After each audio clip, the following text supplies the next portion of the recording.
Assalamu alaikum students, how are you all? I'm your science educator. So students, moving to the next topic of your chapter, that is digestion in human beings from the chapter nutrition in animals. So students, हम आज पढ़ने वाले हैं किस बारे में? Human beings में digestion कैसे होती है। अब जो स्टूडेंट्स ह्यूमन बींग्स है उनमें डाइजेशन कैसे होती है ये तो आपको समझना पहले डाइजेशन क्या होता है। ह्यूमन बींग्स तो आपको पता है वो हम होते हैं, इंसान होते हैं, उनमें डाइजेशन कैसे होती है वो तो आपको समझना है, लेकिन इससे पहले आपको ये समझना है डाइजेशन होता क्या है। डाइजेशन होता क्या है तभी तो आप आगे का प्रोसेस समझ पाएंगे, है कि नहीं। तो चलिए देख लेते हैं डाइजेशन क्या होता है। The break down of complex components of food into simpler substances.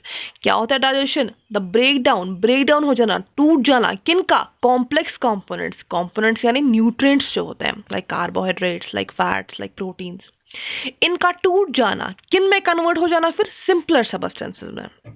मैं आपको बोल रहा हूँ कि आप ऐसे समझो, जो ये कंपोनेंट्स होते हैं लाइक प्रोटीन्स वगैरह, ये टूट जाते हैं, ठीक है ना। फिर मतलब किस में कन्वर्ट हो जाते हैं? छोटे छोटे सब्सटेंसेस में कन्वर्ट हो जाते हैं। This is called digestion. अब आप बोलोगे मैम, मैंने आपको ये भी पढ़ा है स्टूडेंट्स, दैट जो न्यूट्रिएंट्स है, जो कंपोनेंट्स है, हमारी बॉडी को एनर्जी देते हैं, ये हमारी बॉडी को एनर्जी प्रोवाइड करते हैं, इसकी वजह से हमें एनर्जी मिलती है। लेकिन स्टूडेंट्स आप बोलोगे मैम ये टूट क्यों जाते हैं, इनका कन्वर्ट होना ज़रूरी क्यों है? तो स्टूडेंट्स ये इसलिए है क्योंकि हमारी बॉडी सीधे इन कॉम्प्लेक्स कंपोनेंट्स को एब्जॉर्ब नहीं कर पाएगी, सीधे एब्जॉर्ब नहीं कर पाएगी। इनका टूटना ज़रूरी है, तभी जब ये टूट जाएंगे, जब ये सिंपलर सब्सटेंसेस में कन्वर्ट हो जाएंगे, तभी हमारी बॉडी इनको एब्जॉर्ब कर पाएगी और हमें एनर्जी मिल पाएगी। ठीक है स्टूडेंट्स, समझ गए डाइजेशन क्या होता है? अब आगे चलते हैं। Digestion in human beings, it consists of elementary canal and digestive glands, these are together responsible for digestion of food in the body. तो स्टूडेंट्स ये जो डाइजेशन है हम में कैसे होती है, इसमें क्या होता है, हम में क्या होता है? एलिमेंट्री कैनाल होता है और डाइजेस्टिव ग्लैंड्स होते हैं। अब जो एलिमेंट्री कैनाल होता है स्टूडेंट्स, ये एक लंबी ट्यूब होती है जो हमारी माउथ से स्टार्ट होती है और हमारे एनस तक खत्म हो जाती है। ठीक है स्टूडेंट्स। और डाइजेस्टिव ग्लैंड्स, ये जो डाइजेस्टिव ग्लैंड्स मैं आपको आगे बोलूंगी, these are together responsible for digestion of food in the body. ये दोनों जो होते हैं हम में जिम्मेदार होते हैं, ये दोनों जो होती है जिम्मेदारी लेते हैं, एक हिसाब से रिस्पॉन्सिबल होते हैं, हमारी बॉडी में जो डाइजेशन होती है उसके लिए रिस्पॉन्सिबल होते हैं। समझ गए कौन कौन रिस्पॉन्सिबल होता है? एक तो एलिमेंट्री कैनाल और डाइजेस्टिव ग्लैंड्स। ठीक है। तो स्टूडेंट्स अभी एलिमेंट्री कैनाल में क्या होता है? ब्यूकल कैविटी यानी mouth, oesophagus, food pipe, stomach, small intestine, large intestine, anus. तो स्टूडेंट्स मैंने आपको क्या बोला? एलिमेंट्री कैनाल क्या होता है? एक लंबी ट्यूब होती है जो कि माउथ से स्टार्ट होकर एनस तक खत्म हो जाती है। लेकिन इसके क्या होते हैं? इसमें पार्ट्स होते हैं, इसमें कंपार्टमेंट्स होते हैं। ठीक है ना। पहला पार्ट कौन सा आता है? ब्यूकल कैविटी यानी माउथ, हमारा मुंह। उसके बाद आता है फूड पाइप, इसको ओइसोफेगस बोलते हैं। उसके बाद आता है स्टमक, उसके बाद आता है स्मॉल इंटेस्टाइन, उसके बाद आता है लार्ज इंटेस्टाइन, उसके बाद आता है एनस, जो मैंने आपको ऑलरेडी बोला माउथ से लेकर स्टार्ट होती है और एनस तक खत्म हो जाती है।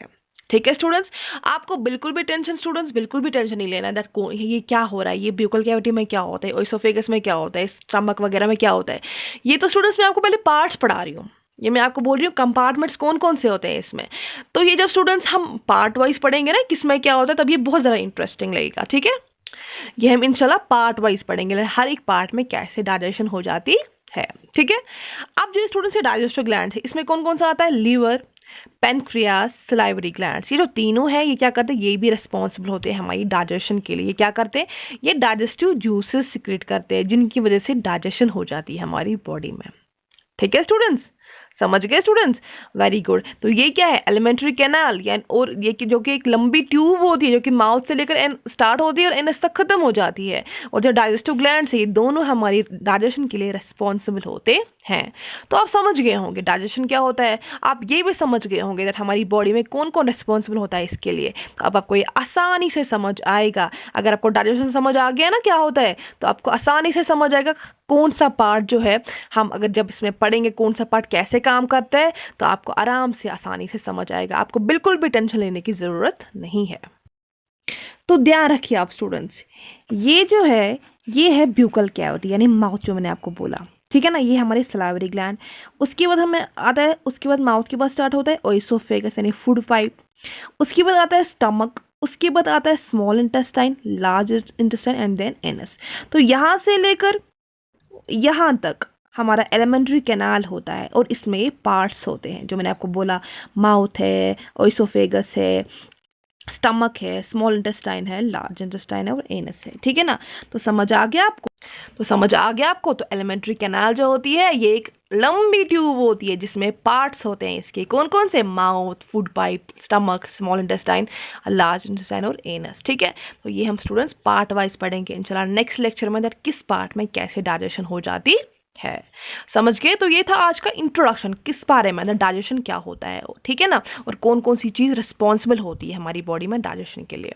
तो स्टूडेंट्स ये आप अच्छे से टॉपिक पढ़ेंगे, आपको समझ नहीं आएगा फिर से दोबारा ये टॉपिक देखेंगे तो आपको अच्छे से दिमाग में सेव हो जाएगा, आप याद रख पाएंगे आराम से। ठीक है स्टूडेंट्स, मिलते हैं इंशाल्लाह नेक्स्ट लेक्चर में, तब तक अपना ख्याल रखिएगा। अल्लाह हाफिज़।